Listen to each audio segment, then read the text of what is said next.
یہ تھے مولوی ابو محمد عبید صاحب مبلغ اسلام جو آپ سے مخاطب تھے، جو یہ جو نقش جات لگے ہوئے ہیں، جو ہندوستان میں کیونکہ 101 ذات کے لوگ رہتے ہیں، اور اس دور میں خصوص جو تعصبیت جو مسلمانوں سے متعلق جو غیر اقوام کے دلوں میں جو تعصب وغیرہ ہے، اس کو دور کرنے کے لیے یہ نقش جات ہیں جو پیر و مرشد حضرت نے یعنی ایک کرنے کے لیے، ان کے دلوں میں جو عداوت، جو بغض ہے اور جو تعصب ہے اس کو دور کرنے کے لیے، اس میں بہت مختصر سے جو ہے نا مدت میں مبلغین نے آپ کے سامنے اس کی وضاحت کی، لیکن بہت تفصیل اس کے کئی دن لگ جاتے ہیں اس کی وضاحت کے لیے۔ بہرحال یہ کیونکہ ہندوستان ایک مذہبی ملک ہے، یہاں پر ہر جو ہے نا مذہب کے لوگ آباد ہیں یہاں پر، تو ان میں کیونکہ 1,24,000 انبیاء آئے، ہر نبی نے حضور صلی اللہ علیہ وسلم کے آنے کی پیشن گوئی کی اپنی اپنی کتابوں میں، کوئی احمد کے نام سے، کوئی فارخلید کے نام سے، کوئی کلکی اوتار کے نام سے، کوئی وہ نبی کے نام سے، الگ الگ ناموں سے حضور صلی اللہ علیہ وسلم کا ذکر کیا گیا۔ نبی نبا سے ہے، نبی نبا سے ہے، نبا کے معنی خبر دینا، غیب کی خبر دینے والے کو نبی کہا جاتا ہے۔ یعنی ہر نبی نے حضور صلی اللہ علیہ وسلم کے آنے کا ذکر کیا اپنی اپنی قوموں میں، اپنی اپنی کتابوں میں۔ تو یہ جو ہے ہر مسلمان کی یہ ذمہ داری ہے کہ ہم حضور صلی اللہ علیہ وسلم کے اس پیغام کو ان غیر مسلمین تک پہنچائیں۔ جو لوگ اس سے محروم ہیں، حضور صلی اللہ علیہ وسلم نے اس کی طرف اشارہ کر کے یہ ذمہ داری کا احساس دلانے کے لیے ایک مثال دی۔ حضور صلی اللہ علیہ وسلم ایک بہت بڑے پانی سمندر میں جو بڑے بڑے جہاز چلتے ہیں، پانی کا جہاز، اس کی مثال دیتے ہوئے حضور صلی اللہ علیہ وسلم فرماتے ہیں کہ ایک بہت بڑا پانی کا جہاز ہے، 2 منزلہ ہے، نیچے بھی لوگ رہتے ہیں اور اوپر فرسٹ فلور اس کی پہلی منزل پر بھی لوگ رہتے ہیں، اور پینے کا پانی اوپر والوں کے پاس ہے، اور ان لوگوں کی ذمہ داری تھی کہ نیچے والوں تک پانی فراہم کرتے رہیں، سپلائی کرتے رہیں پانی، اور وہ لوگ ایک مدت تک، ایک زمانے تک کرتے رہے، پانی جو ہے نا نیچے والوں کو فراہم کرتے رہے، سپلائی کرتے رہے۔ ایک مدت کے بعد یہ لوگ جو ہے نا سرکشی میں آ گئے، گھمنڈ تکبر میں، اور جو ہے نا کاہلی میں پانی فراہم کرنا چھوڑ دیے۔ ارے ہم ان کو کیوں دیں پانی فراہم کرنا بند کر دیے۔ اب نیچے والے لوگ دیکھے کیونکہ پانی کے بغیر انسان زندہ نہیں رہ سکتا، 1 دن 2 دن 3 دن گزر گئے، پانی نہیں ملا، تو کیا کیے، کشتی کو سوراخ مار دی۔ پانی کا جو جہاز تھا، اس جہاز کو اب مرتا کیا نہ کرتا، کشتی کو سوراخ مار دیے، جس کی وجہ سے پانی کشتی میں داخل ہو گیا، نیچے والے تو ڈوبے، اوپر والوں کو بھی لے کے ڈوبے۔ تو اس سے مراد حضور صلی اللہ علیہ وسلم نے یہ مثال دی، اور اس کی وضاحت بھی حضور نے فرمائی، نیچے والوں سے مراد غیر مسلمین ہیں، اوپر والوں سے مراد مسلمان ہیں، اور پانی سے مراد اسلام ہے۔ یعنی اوپر والے اسلام کی دعوت دیتے رہے غیر مسلمین تک۔ آپ صحابہ اکرام کی تاریخ اٹھا کے دیکھیے، اولیاء اللہ بزرگان دین کی تاریخ اٹھا کے دیکھیے، بہت محنت کی ان لوگوں نے۔ خواجہ غریب نواز رحمۃ اللہ علیہ ایران سے ہندوستان آئے، حالانکہ آپ کے انگور کے وہاں پر باغات تھے، آپ کی زبان فارسی تھی، اچھا ٹھاٹ باٹ تھا، لیکن سب کو ترک کر کے حضور صلی اللہ علیہ وسلم کا جب اشارہ ہوا تو سب اپنی جو ہے نا ماں باپ، اپنے بیوی بچے، مطلب اپنے جائیداد وغیرہ سب کو قربان کر کے ہندوستان کی طرف آپ کوچ کر آئے یہاں پر۔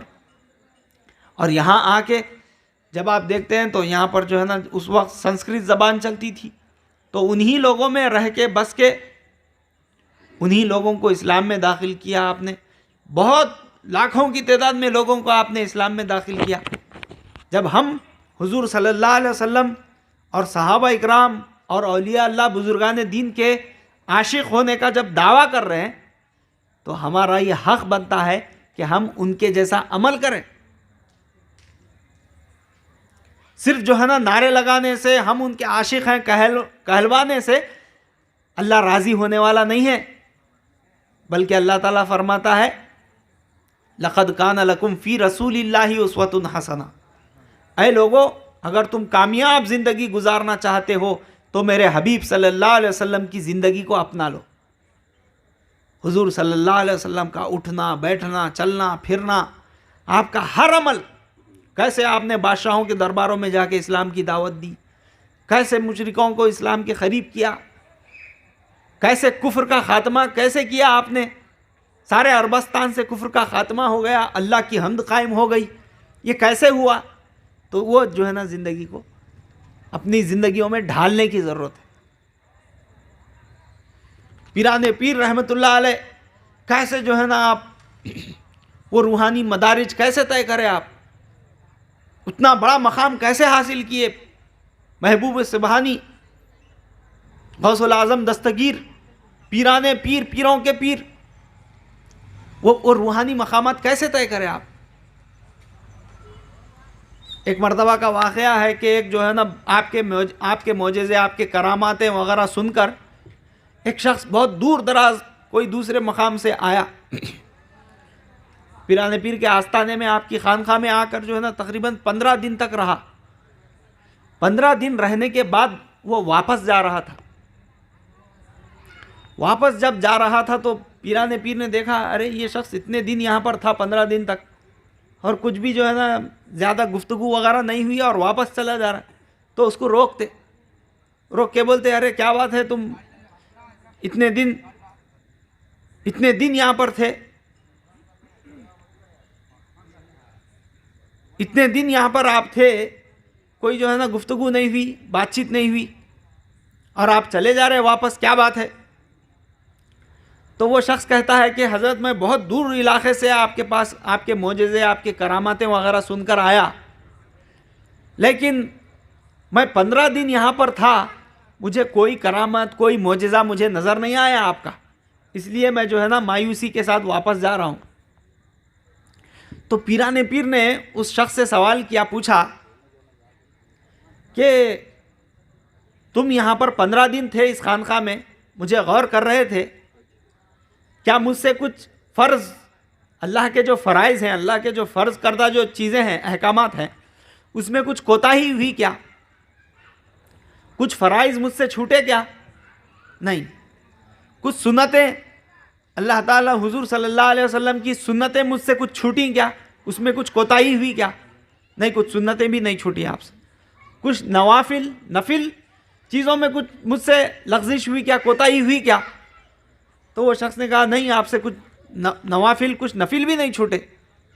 تو پیران پیر نے کہا تو اس سے بڑھ کر اور کیا کرامت چاہیے؟ اس کے بعد پیران پیر فرماتے ہیں الاستقامت فوق الکرامت.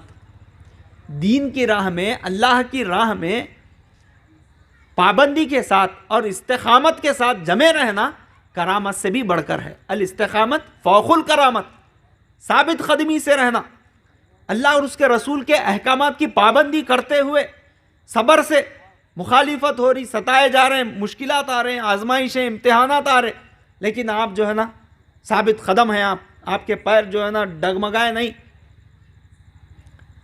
اور آپ جو ہے نا صبر کا دامن تھامے ہوئے ہیں، اور ہر قدم آپ کا آگے بڑھ رہا ہے. تو یہ جو ہے نا کرامت سے بھی بڑھ کر ہے. آم کو جام بنا دے رہے ہیں آپ، جام کو آم بنا دے رہے ہیں، یہ جو ہے نا کوئی بڑا کام نہیں ہے یہ، یا اس سے اللہ راضی ہونے والا نہیں ہے، بلکہ اللہ راضی ہوتا ہے اس عمل سے جس سے جو ہے نا جو صحابہ اکرام جو عمل کی، حضور صلی اللہ علیہ وسلم، اولیاء اللہ بزرگان دین نے جو عمل کیا، وہ جو ہے نا پیران پیر. اور ایک واقعہ، پیران پیر کے پاس جو ہے نا ایک بہت بڑے جو ہے نا اللہ والے کی صورت میں شیطان جو ہے نا آ کر کہتا ہے حضرت اللہ تعالیٰ آپ کی عبادت سے، آپ کی ریاضت سے خوش ہو چکا ہے، اور اب آپ کی جو ہے نا نماز معاف ہو چکی ہے، اب آپ کو جو ہے نا نماز پڑھنے کی ضرورت نہیں ہے، اللہ معاف کر دیا آپ کی نماز کو. تو پیران پیر نے غور کیا، دو جہاں کے سردار، تمام عالمین کے لیے رحمت بنا کر جس کو اللہ نے بھیجا، حضور صلی اللہ علیہ وسلم کو اللہ نماز معاف نہیں کیا، ان کی نماز کو اللہ معاف نہیں کیا. نہیں، زندگی میں آپ کی یہ نہیں بولا اللہ کہ اے حبیب صلی اللہ علیہ وسلم نماز پڑھنے کی ضرورت نہیں ہے، میں معاف کر دیا، ایسا تو نہیں بولا اللہ. حضور صلی اللہ علیہ وسلم کو جب نماز ان کی معاف نہیں ہوئی تو میرے کو کیسا معاف ہو سکتی؟ تو فوراً جو ہے نا آپ پہچان لیتے یہ جو ہے نا ایک بزرگ کی صورت میں شیطان ہے یہ. تو فوراً آپ لاحول پڑھتے، لا حول ولا قوت الا باللہ العلی العظیم، شیطان ہے تو نکل جائے یہاں سے. تو اس پر بھی جو ہے نا شیطان ہار نہیں مانا، اپنی ہار نہیں مانا اور بولتا واہ کیا حضرت، کیا علم ہے آپ کا، اپنے علم کی وجہ سے آپ پہچان لیے میرے کو. تو پھر پیران پیر فرماتے چل نکل مردود، میں میرے علم کی وجہ سے نہیں پہچانا، بلکہ مجھ پر اللہ تعالیٰ کا فضل ہوا جو ہے نا میں جو ہے نا تیرے کو پہچان سکا کہ تو شیطان ہے. تو یہ جو ہے نا عمل، اللہ تعالیٰ عمل چاہتا، صرف جو ہے نا کچھ ایسے بلند بانگ دعوے کرنے سے یا جو ہے نا کچھ ایسی محفلیں وہ کرنے سے، کچھ نعرے لگانے سے اللہ اور اس کے رسول خوش نہیں ہوتے، بلکہ قربانی چاہتا ہے اسلام، عمل چاہتا ہے. مانگتا ہے مذہب اسلام قربانی تیری، اب نظر آئے گی مسلم مسلمانی تیری. کتنی مصیبتیں نہیں اٹھائے حضور صلی اللہ علیہ وسلم، کس لیے؟ امت کے لیے، یعنی اسلام کے غالب کرنے کے لیے. اپنا خون بہائے حضور صلی اللہ علیہ وسلم، کئی صحابہ اکرام شہید ہو گئے، زخمی ہوئے، 27 غزوات ہوئے، جنگیں لڑنا پڑا، تب کہیں جا کے اسلام غالب ہوا.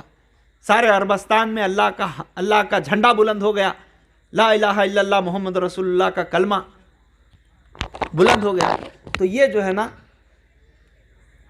جب تک ہم حضور صلی اللہ علیہ وسلم اور صحابہ اکرام اور اولیاء اللہ بزرگان دین کے نقش قدم پر نہیں چلیں گے تو اللہ اور اس کے رسول ہم سے راضی ہونے والے نہیں.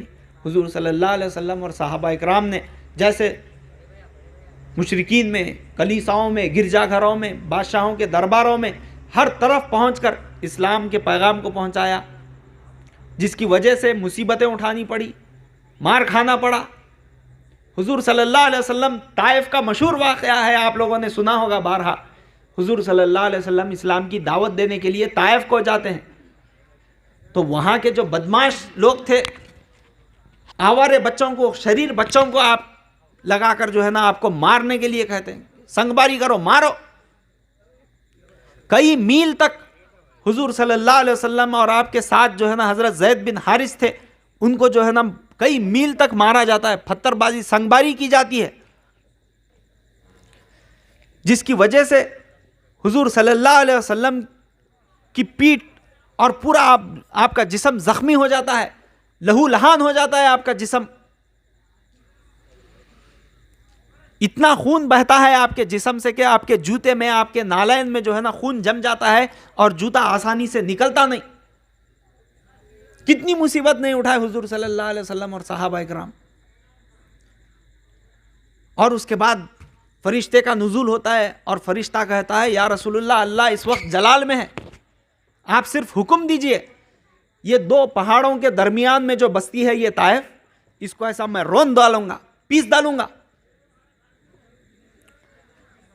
تو حضور صلی اللہ علیہ وسلم قربان جائیے آپ پر، آپ جواب دیتے ہیں نہیں، اللہ تعالیٰ نے مجھے رحمت للعالمین بنا کر بھیجا ہے، یہ لوگ اسلام نہیں قبول کر رہے، مجھے تکلیف دے رہے ہیں، تو رہنے دو، ناسمجھی میں کر رہے ہیں.